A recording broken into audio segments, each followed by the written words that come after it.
Back in the day when I used to work in law firms, I met two women who got involved with men who were locked up behind bars, convicts. The amazing thing was, both of them were white, and both of them were, pretty well off. I mean, one of them was an attorney at the firm, and another one was a legal secretary with much seniority. So she was making a lot of money. And I remember the day that I found out that the legal secretary one was going to be dealing with this convict. She was showing me all these letters and things that she'd gotten back from a personal ad, and these were the pre-internet days. So people still wrote letters and found each other on the internet. I mean, I'm sorry, in newspapers. And she we were going through the letters, and she was looking at them, and she's like, "Oh, this one sounds really interesting." So I read it, and I saw you had the return address of San Quentin, right? San Quentin prison. And I'm like, "Psh," I tossed that one in a different pile, like the reject stack. And she snatched it out real quick.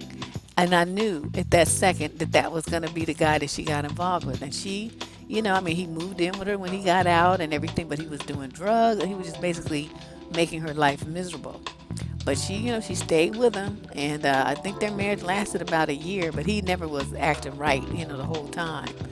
And the one who was the attorney got involved with this guy, and when he got out, he's driving her car, living in her house. She bought him clothes, got him a credit card. He moved his son into the house so he wouldn't have to pay child support. I mean, it was like she was totally taking care of both him and this boy. And I noticed that, both of them were not very attractive women. They were both kind of lonely. And they were both very attracted to a man who was, that they could idealize in a relationship that was like the peak of romantic attraction. Both of them didn't really have much going on in their lives in the way of hobbies or interests. They were rather boring women, to tell you the truth. But the one thing that they did have was these men whose lives were a wreck, and that they could just wait for and have passionate interest in, and work on his case, and all this drama about going to visit him and be with him.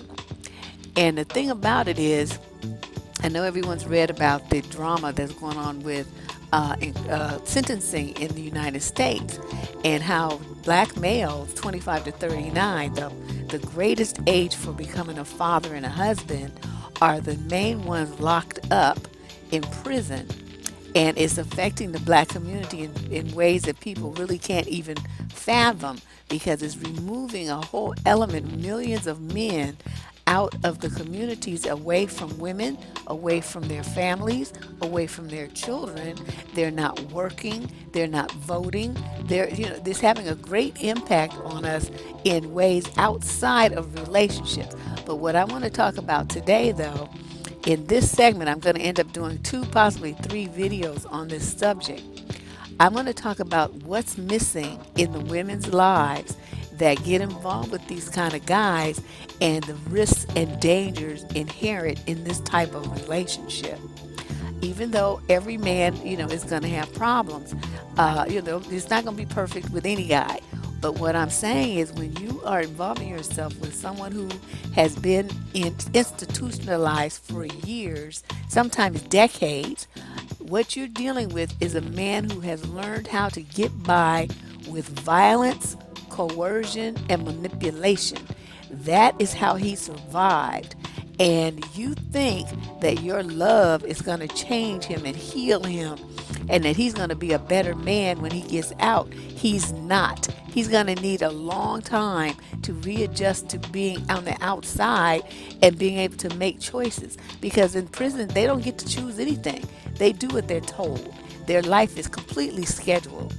And suddenly he's going to be in an environment where he can make choices, and he has freedom to come and go as he pleases. And you think all the promises and drama that you guys had while he was behind bars is going to actually come true. The dreams that you had of happily ever after with this man, you really believe that that's going to happen. And it may for a few days, it may even for a few weeks, a month or two. But inevitably, he's going to break free from you because he doesn't need you anymore. While he was in prison, he needed the variety and the distraction of a relationship with some woman on the outside who's, in his corner putting money on his books, sending him stamps, sending him letters, who he can call and talk to and keep a handle on what they consider to be, the real life outside of the prison walls. You were useful. That's all. And you see, like the majority of these relationships, they don't last unless you were already with the man. He was already your husband or long-term boyfriend, whatever, before he got locked up.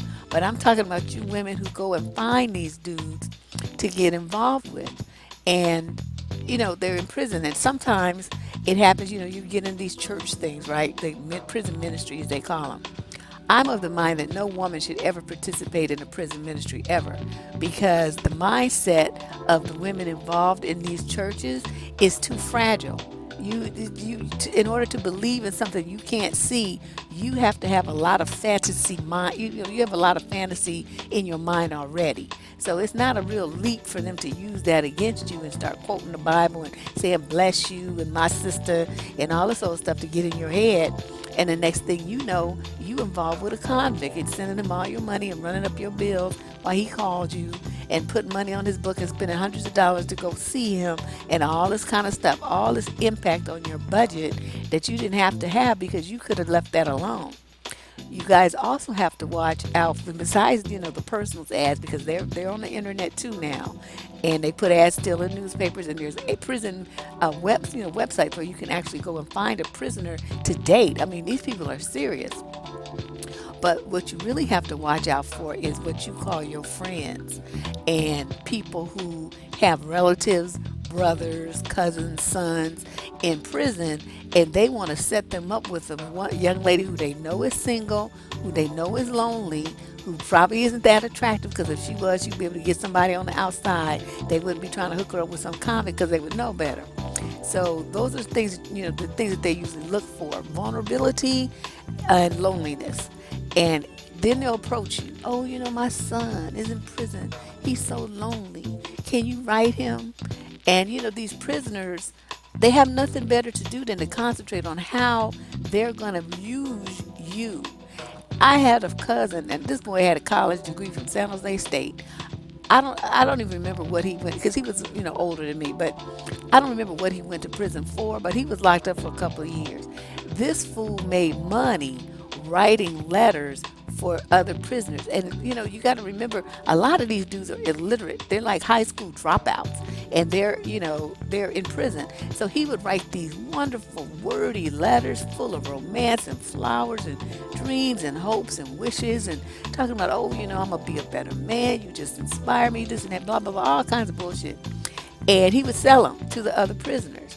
And these guys would use these letters to get women on the outside. They have like a rotation of women sending them letters and pictures and, buying them stuff, TVs and different little treats and stuff like that, and sending it to them.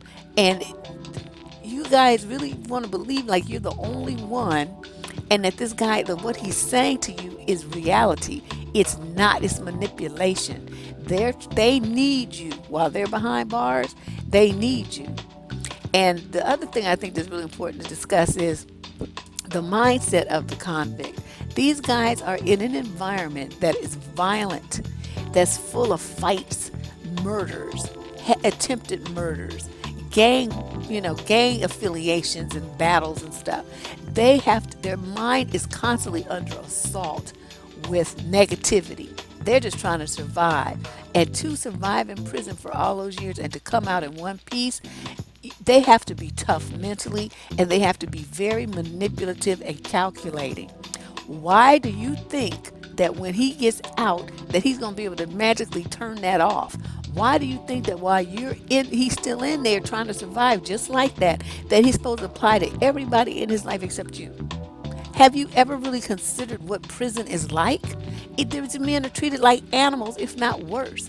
And the ones who go in there who are young and who don't really know anybody, they don't really, have any kind of affiliations with gangs or Muslims or any kind of situation where they can have some protection, they're just sitting ducks for violence, including being, jumped as well as being raped.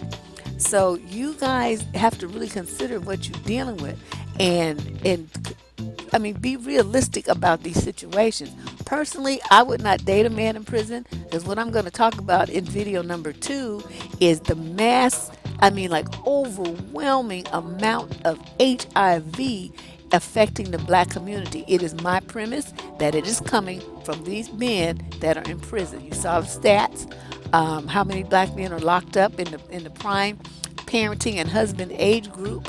They get out, and whether they were in prison having sex with other men by consent or by force, with no condoms and all this stuff, HIV and other STDs are rampant in prison, as well as hepatitis. So we got a lot to talk about, but this is the beginning.